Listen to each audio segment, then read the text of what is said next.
Eko, di tahun 2024 ini, sesaat lagi di seluruh Indonesia, termasuk di Kabupaten Kota Waringin Barat, kita akan mengikuti pesta demokrasi, pemilihan gubernur dan juga wali kota dan bupati, termasuk di sini. Sebentar lagi bersama-sama seluruh masyarakat Kota Waringin Barat akan memilih siapa pemimpin daerah seterusnya. Setelah 2 tahun lamanya ini kita diwakilkan oleh penjabat bupati, dan di tahun 2024 kita akan mempunyai bupati definitif lagi. Nah, di pesta demokrasi ini, Pak Eko, mohon izin, apakah Bapak kembali akan berpartisipasi atau seperti apa? Mohon izin. Sekali lagi terima kasih pemirsa SBTP yang tentunya dirahmati oleh Allah Subhanahu wa Ta'ala.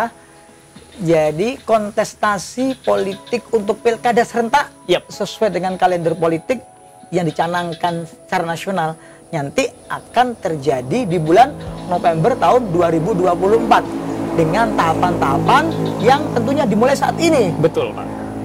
Tahapan pendaftaran bagi calon peserta kontestasi pilkada lewat jalur partai, akhirnya daftar resmi di KPU, penetapan KPU, penetapan jadwal kampanye, sampai penetapan kapan dilaksanakan pemungutan suara yang sesungguhnya yang berlaku serentak nasional di Indonesia.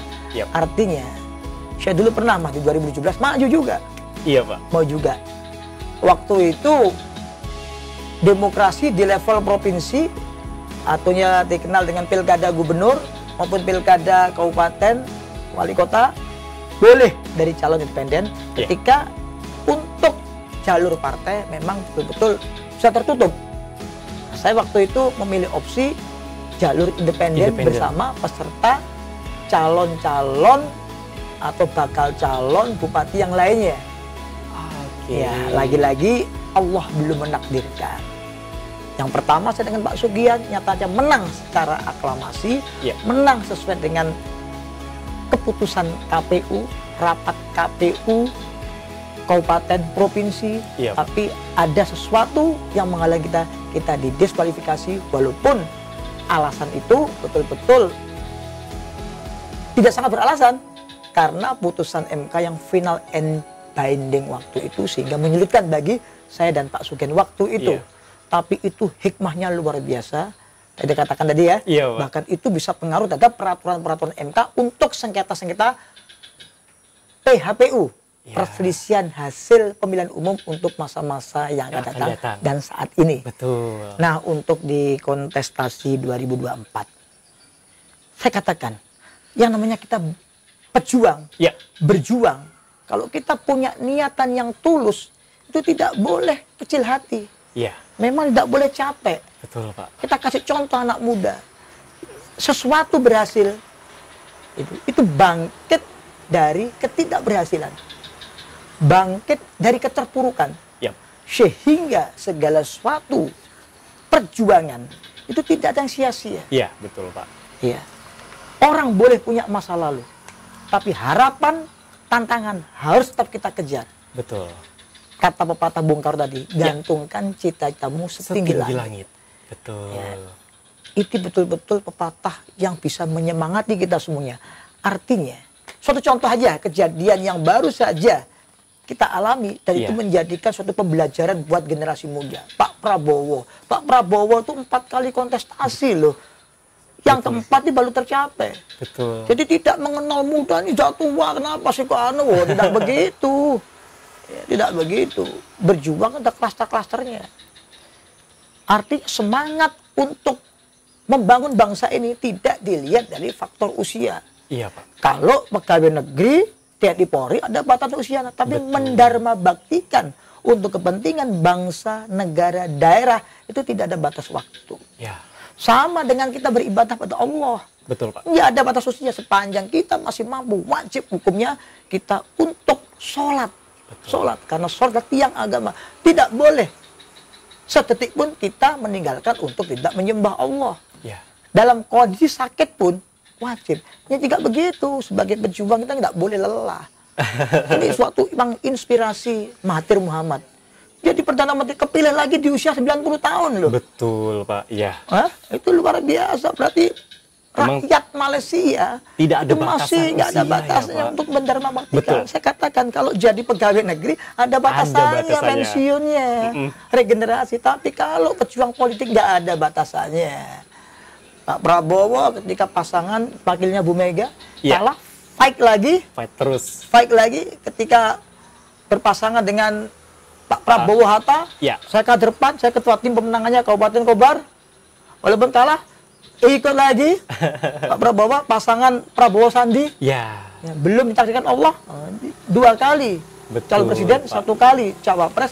Nah ini yang ketiga, yang keempat kali kontestasi berpasangan dengan Mas Gibran, Allah menakdirkan. Wis wayai Pak Prabowo ini dengan segala keluar biasaan beliau, dengan segala dedikasi jiwa militer yang tak kunjung padam, akhirnya berhasil.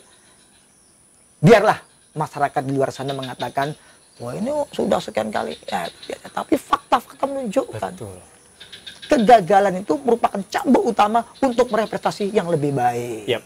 Jadi insya Allah aja, kalau Allah menghendaki, masyarakat masih menginginkan, saya siap untuk maju di kontestasi pilkada di 2024. Berarti siap menyatakan diri untuk siap berpartisipasi ya Pak? Sekali lagi, untuk membangun masyarakat Kobar melalui jalur pengelolaan kekuasaan. Betul. Yang namanya mengelola kekuasaan harus jalur politik. Betul. Ya, tidak bisa ketika kita bicara jalur kekuasaan nggak politik, wah itu nonsen. Politik pasti pilarnya adalah partai-partai politik. Dan mau dalam izin, konteks negara demokrasi. Betul, negara demokrasi. Tadi itu. Dan mau izin Bapak, tadi Bapak menyampaikan untuk berpartisipasi atau berkontestasi di pemilihan kepala daerah khususnya di Kobar ini, Bapak tadi menyebut harus melalui politik.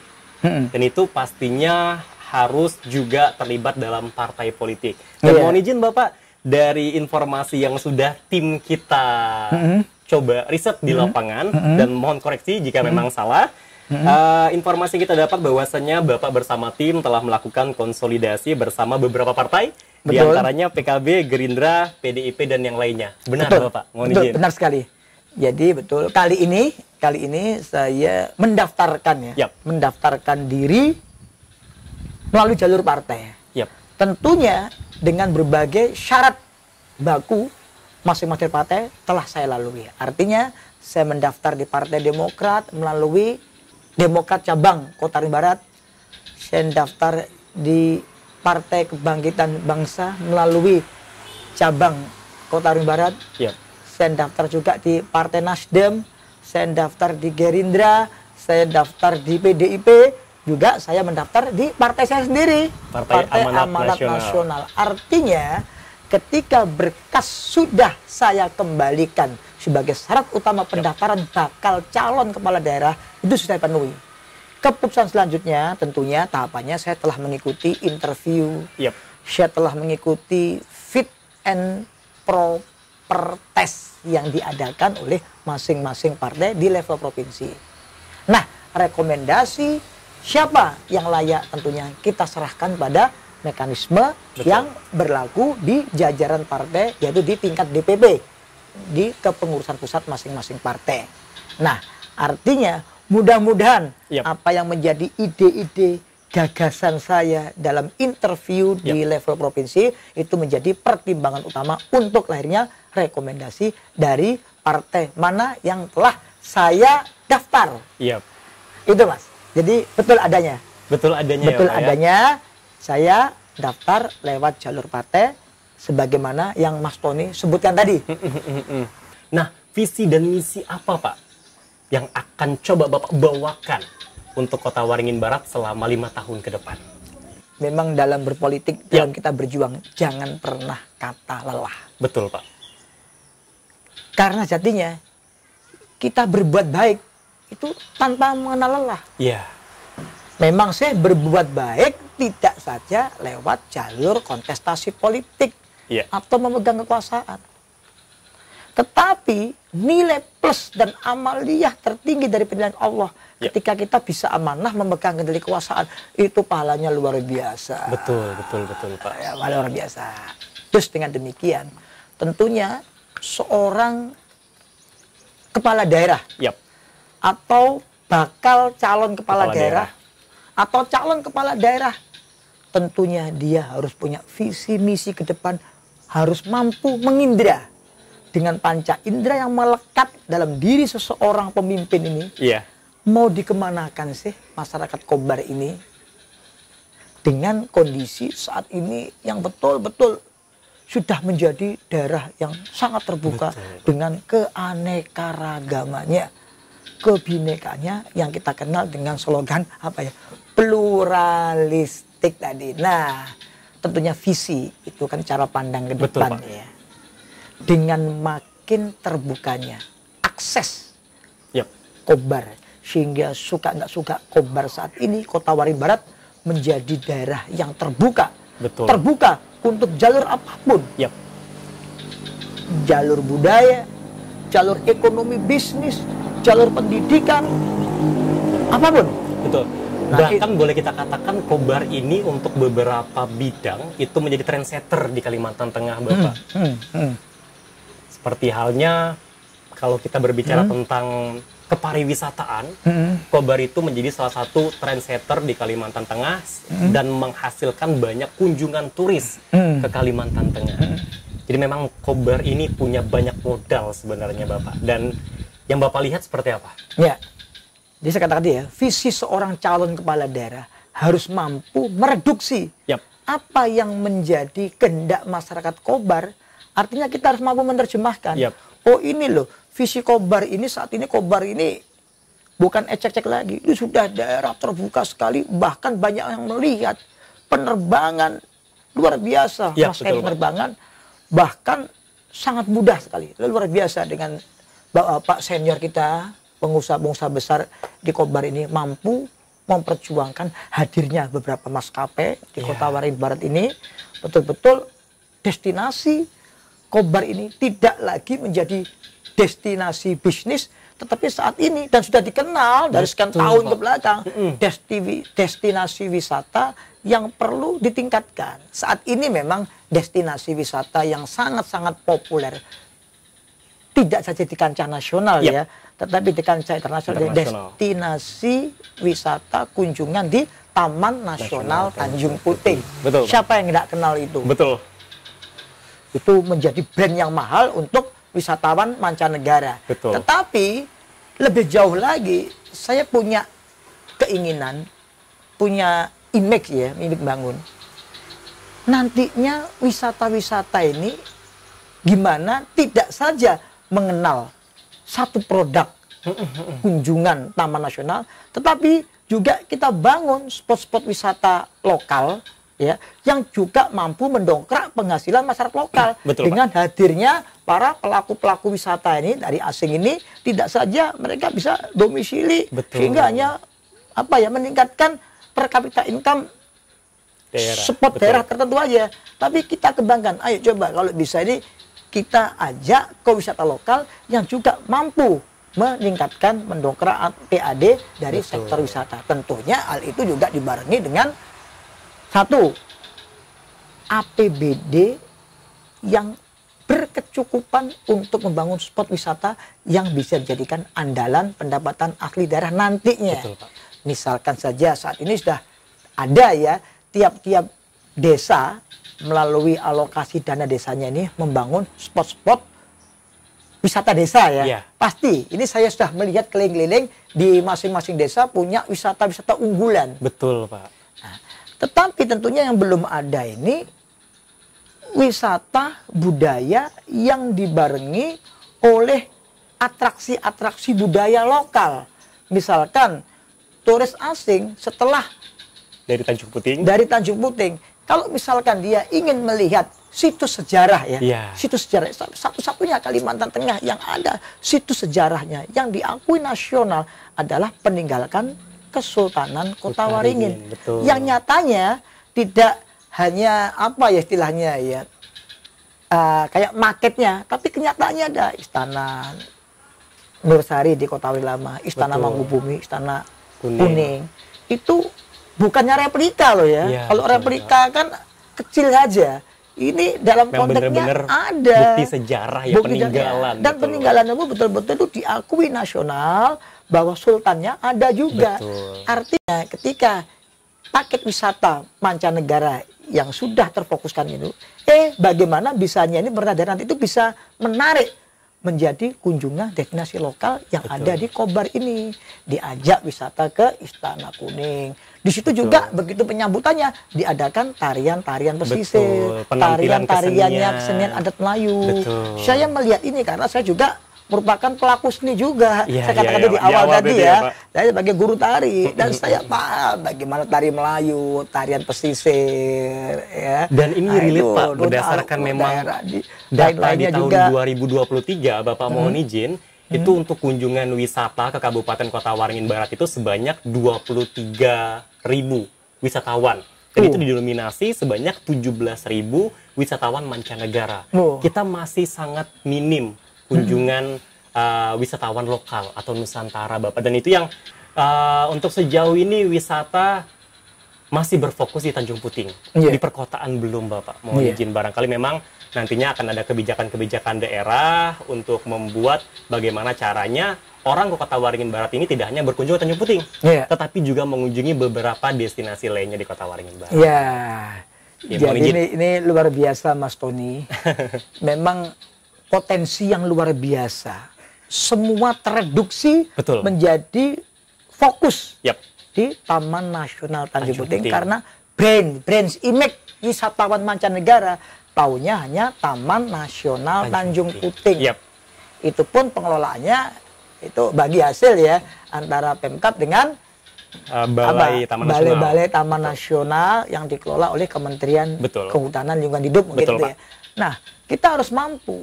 Artinya sebagai sosok calon kepala daerah harus mampu membuat suatu keputusan politik. Keputusan politik itu kadang-kadang ada daya desaknya. Setengah dipaksakan. Memang terkadang harus dipaksakan. Harus dipaksakan. Kalau enggak sukarela ya mereka tidak tahu. Dan itu hanya menguntungkan pelaku-pelaku wisata tertentu aja.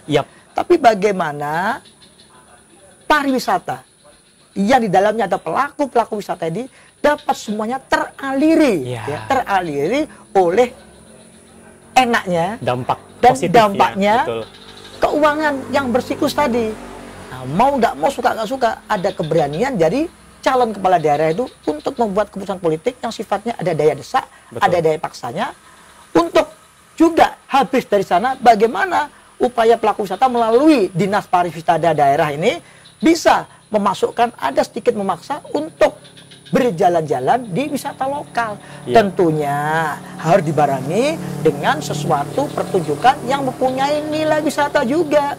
Lah kita paksakan, mereka sudah mengeluarkan duit, nggak ada yang dilihat, itu namanya konyol itu keputusan yang ngawur. Dari keputusan politik yang ada daya paksa, ada daya desaknya tadi ini, harus dibarengi, harus sinkron dengan apa yang dapat ditampilkan oleh daerah yang bernuansa lokal. UMKM-nya, utamanya keseniannya tadi ya, keseniannya. Ketika kita ini basis daerah Jawa, kita aja lah yang dekat dari ini tentunya di Kupe Batu. Nah, Kupe Batu harus siap dengan narasi kebudayaan lokal Jawanya. Yang berdomisili di sana. Yang di sana ditampilkannya indah, makan kulitnya nasi jagung.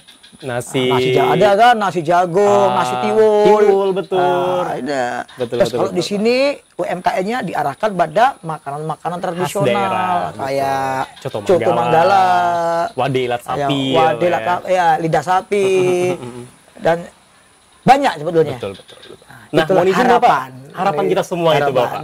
Mohon izin Bapak, kalau itu tadi berkaitan dengan sektor pariwisata, kemudian untuk sektor yang lain Pak. Apa nih gagasan yang pengen Bapak bawa dan sampaikan ke depannya? Tentunya sesuai dengan keahlian. Keahlian tentunya membangun daerah ini harus berbagai macam sektor ya. Utamanya sektor pendidikan, kesehatan itu merupakan ring pertama karena alokasi anggaran dikatakan berhasil manakala stakeholder baik pemerintah pusat, provinsi, kabupaten, kota harus mampu menyisihkan anggaran 20% untuk kebutuhan pendidikan dan kesehatan. Artinya pure dibelanjakan, itu ya, Pak? dibuang duit itu. Bukan 20% termasuk dihitung dari gaji pegawai, kalau nggak boleh. Nggak boleh, karena kalau kita bicara investasi kesehatan, pendidikan, negara harus buang duit. Betul. Untuk apa? Untuk mencapai alinea keempat tadi, mencerdaskan kehidupan bangsa dan melindungi segenap bangsa. Melindungi konteksnya jiwa raga. Betul, Pak. Mencerdaskan spirit pendidikan. Betul. Itu satu utama. Ya, itu harus nanti saya mencoba satu sisi sesuai dengan cita-cita, juga rank program kerja pusat yang terintegrasi mewujudkan 20% ini harus teraplikasikan dan dikinerjakan secara sempurna, tentunya itu melalui dedikasi terintegrasi antara dinas sampai ke bawah-bawahnya.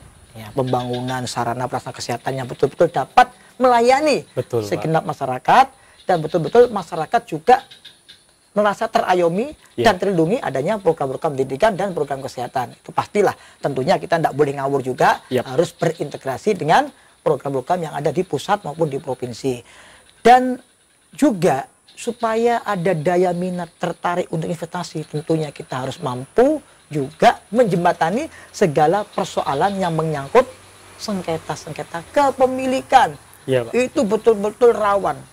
Di daerah yang sedang berkembang, kemajmuan, kebinekaan, pluralistik dengan berbagai macam pendatang yang hadir untuk berinvestasi di Kabupaten Kota Waringin Barat khususnya ini, harus juga dibarengi dengan peraturan yang bisa atau regulasi yang bisa menjamin kepastian keamanan berinvestasi. Betul. Utamanya dampak-dampak sengketa tanah yang itu menjadi sasaran utama harus betul-betul dapat segera diselesaikan. Syukur kalau bisa dicegah, artinya apa? Artinya jaminan kepemilikan masyarakat lokal harus terlindungi. Karena bagaimanapun juga hak ulayat, hak adat itu masih diakui dalam konteks hukum agraria nasional maupun putusan MK. Berarti pendampingan hukum tadi ya? Pendampingan hukum tadi itu juga merupakan sasaran yang jangan sampai tinggalkan. Karena bagaimanapun juga itu hukum merupakan suatu tulang punggung investasi. Apapun orang mau investasi di daerah, pasti dilihat bagaimana sih regulasinya ini. Betul. Ribet enggak? Ruwet enggak? Mahal enggak?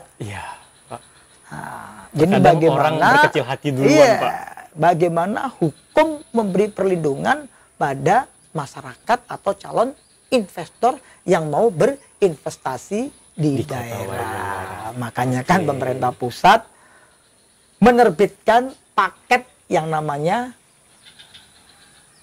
Undang-Undang Cipta Kerja atau Omnibus Law, baik dengan segala kelebihan dan kekurangannya, walaupun saat ini ya masih menjadi perdebatan dan demo yang berkepanjangan, tapi artinya penyederhanaan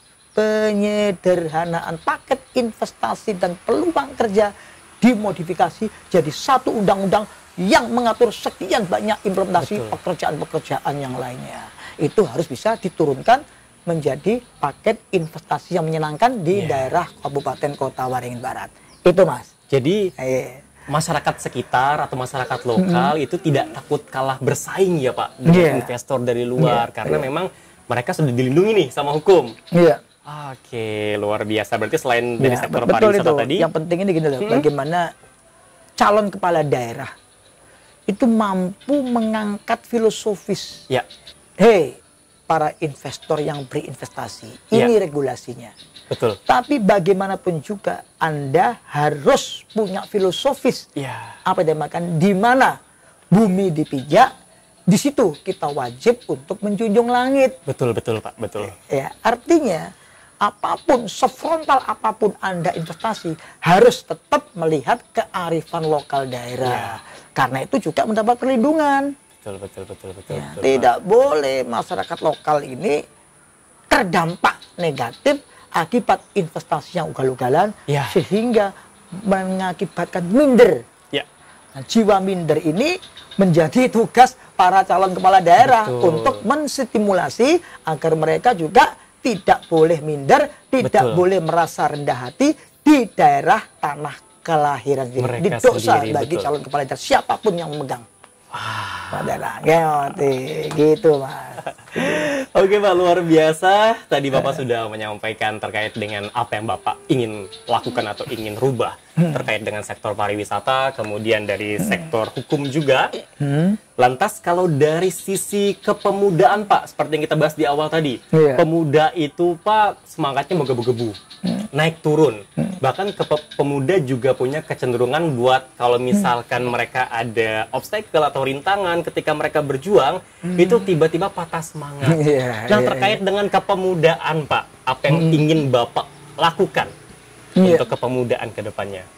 Saya katakan tadi ya, bahwa jiwa muda ini, wah, ada lagunya Omay Rama, darah muda. Darahnya para remaja. Darahnya para remaja. Suka bercanda juga Bapak ya?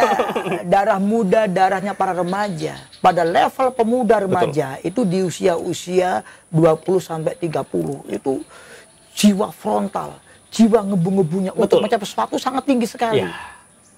Saya katakan tadi di awal dialog kita ini, bahwa pemuda ini kalau kita lihat dari segi emosinya, ini kayak emosinya topan dan badai, storm on the run tadi lah saya katakan. Nah, ketika kita tidak bisa menangkap jiwa muda ini ke jalan yang benar, ya, sebagai calon kepala daerah, akhirnya pemuda ini bisa masuk ke jurang yang tidak kita inginkan.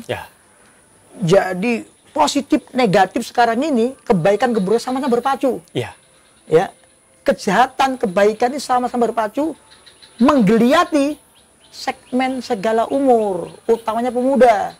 Nah sekarang ini tugas para calon kepala daerah melalui regulasi yang ada, bagaimana satu bisa menciptakan lapangan kerja bagi pemuda. Tentunya sekarang pemerintah pusat sudah luar biasa ya, menciptakan berbagai macam ekonomi kreatif ya. Nah ekonomi kreatif itu harus mampu juga diterapkan di sektor-sektor daerah, ya, di kepemimpinan daerah maksudnya begitu ya. Ada Menparekraf ya, Menteri Pariwisata dan Ekonomi Kreatif. Ekonomi kreatif itulah betul-betul menjadi tugas calon kepala daerah dengan mengkoordinasikan dengan dinasnya.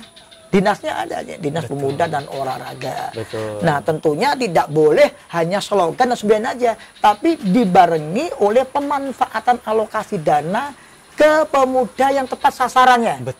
Baik melalui komunitas yang lagi galak-galaknya yang ada dalam diri pemuda sendiri, maupun jiwa kreativitas usahanya harus ditumbuh kembangkan. Sekali lagi, pengalokasian anggaran untuk kebutuhan dedikasi anak muda ini apa? Nah, itu harus kita duduk bareng.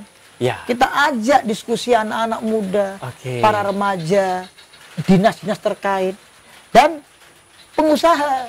Ini loh, karena ada aturan yang mengikat bahwa dalam diri investor yang berinvestasi melalui badan hukum, baik CV, PT atau apapun bentuknya yang berbadan hukum utamanya, harus mampu menyisihkan keuangannya, cash flow keuangannya untuk keperluan apa yang dinamakan CSR, Corporate Social Responsibility, itu 20%. Betul. Kalau keuntungannya segala macam kan tinggi, ya itu harus pemerintah hadir untuk mengawasi. Kalau salah pengelolaannya, bisa ketangkap. Betul. Bisa diaudit BPK. Bisa diaudit inspektorat. Bahkan KPK, kejaksaan bisa masuk akibat ketidakberesan, akibat ketidaktransparannya memakai anggaran yang berasal dari CSR para pengusaha. Kalau itu bisa kita giatkan, waduh, kita punya dana mandiri mau kita apakan? Itulah keputusan politik yang betul-betul dimiliki oleh seorang kepala daerah. Dan tentunya untuk kesejahteraan masyarakat, utama muda. Tinggal kita, ayo mau apa kita? Kita anggaran. Baik, terima kasih banyak Pak Eko Sama-sama, Sumarno. Terima Tony, kasih banyak sudah dari berkenan SBTV. ngobrol santai bersama saya dan tim dari SBTV Pangkalan Bun. Dan untuk Pak Eko kedepannya semoga sehat selalu, sukses selalu, dan apa yang Pak Eko cita-citakan kedepannya bisa direalisasikan dan diijabah oleh Allah Subhanahu Wa Taala. Amin, amin. Terima kasih amin. banyak Pak Eko, dan Sama-sama. mohon maaf nih jika kami datang ke sini ngerepotin Pak Eko. Mohon maaf Anda dengan sama senang sekali. hati. Dengan senang hati sekali Mas Tony dan teman-teman SBTV. Mudah-mudahan apa yang menjadi cita-cita kita bersama Amin. Allah mengijabahi, dan mudah-mudahan masyarakat Kobar dalam kontestasi pilkada tepatnya di bulan November Yap. dapat betul-betul menggunakan hak pilihnya dengan sebaik-baiknya. Betul, Pak. Tanpa ada perasaan takut, karena jatinya rakyatlah yang berdaulat. Betul. Karena arti dari demokrasi adalah hak yang berasal dari rakyat, oleh rakyat, untuk rakyat, dan suara rakyat adalah diibaratkan kayak kekuatannya ya, diibaratkan ya, kayak kekuatannya suara Tuhan yang dikenal dengan istilah politiknya Vox Populi Vox Dei. Suara rakyat adalah suara Tuhan. Suara rakyat tidak dapat dikompromikan dengan kekuatan apapun. Ya. Dia punya kemandirian. Jangan pernah takut dengan demokrasi, karena demokrasi jadinya milik kita bersama. Closing statement yang luar biasa Pak, karena memang demokrasi itu milik kita bersama. Jadi rakyat jangan takut untuk bersuara. Sekali lagi terima kasih banyak Pak Eko, terima kasih banyak. Sukses selalu Pak Eko, sehat selalu juga. Dan buat pemirsa SBTV, berikut tadi bincang santai kita bersama Bapak Eko Sumarno, bakal calon Bupati Kota Waringin Barat tahun 2024. Terima kasih banyak. Sukses selalu Bapak, sekali lagi. Sukses selalu, dan terima kasih juga buat atensi pemirsa SBTV Pangkalan Bun dimanapun Anda berada, luar biasa. Sampai bertemu lagi di episode selanjutnya di program Dialog hari ini. Wassalamualaikum warahmatullahi wabarakatuh. Selamat sore. Waalaikumsalam warahmatullahi wabarakatuh. Selamat sore. Terima kasih banyak ya Pak.